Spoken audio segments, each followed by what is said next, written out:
Such a beautiful sunset. I love that I'm able to spend it with my loving wife and adorable child. I love you, Daddy. Yeah. Love you too. Or whatever.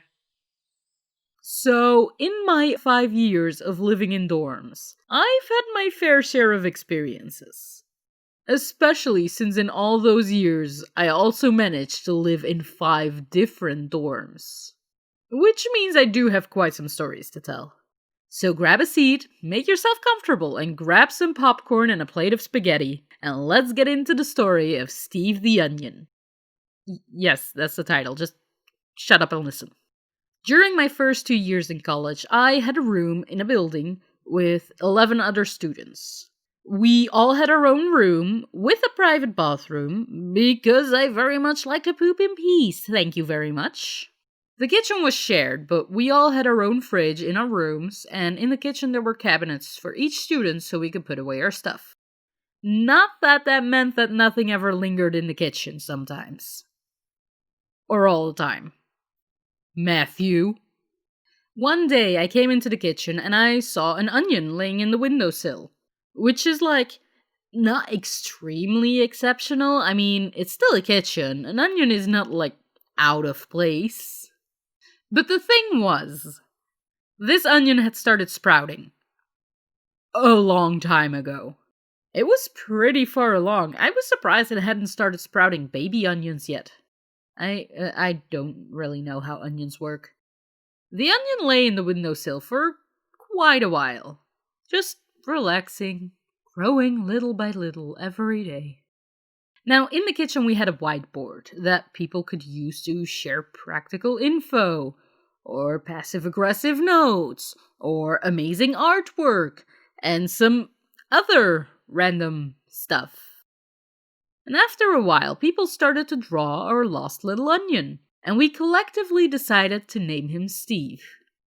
Every day, a little more info about Steve's life would be revealed through the drawings and the messages on the whiteboard. His hobbies, his job, his wildest dreams. After a while, it even turned out Steve had a wife and a kid. Life was really exciting for Steve, and we were all going along for the ride. But one day, someone left a rather rude message on the whiteboard.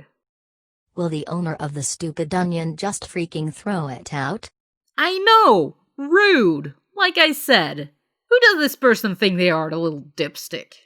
But alas, the next morning, Steve was gone. Just like that, he was taken away from our lives and thrown into the trash. I mean, I assume. I didn't exactly dive into the trash can to go and check. It's the police's job to recover dead bodies, not mine. Leave me alone. We were heartbroken, and mourning messages started appearing on the whiteboard. People were paying their respects and leaving their support for his wife and kid. But after a couple of days, one message stood out. Who killed Steve the Onion? One simple question, but the mood on the whiteboard completely changed.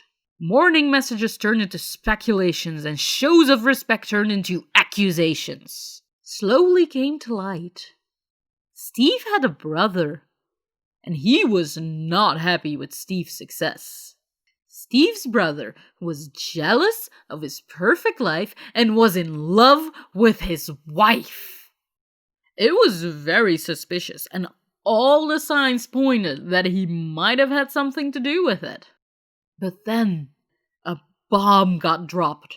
Steve's brother wasn't jealous of his wife. He was seeing his wife. Steve's wife was a cheat, and she had betrayed Steve. It was something we would never recover from. Steve's son was heartbroken. His father dead, his uncle and his mother colluding together. It was horrible. And although we had a lot of speculations, we never really managed to resolve the murder of Steve the Onion. Welcome, everyone. We are gathered here today to remember and pay our respects to Steve the Onion. Although he was taken from us too soon, we mustn't let this tragedy break us. Steve lived a short and happy life. He was loved by many, mainly by his son, since his wife and brother didn't seem too concerned. His death was very unfortunate, but we mustn't let all the speculations surrounding it ruin our good memories of him. We have to cherish these memories in the difficult times that are to come, and be strong for ourselves and those around us. Except Steve's wife and brother. Steve is in a better place now, where he can rest and enjoy the simple things. He always did enjoy the simple things. He really loved to just lay in the windowsill and look out of the window while he was slowly maturing. Rest in peace now, Steve, until we meet again in the great beyond. We all love you. All but your wife and brother, those backstabbing sons of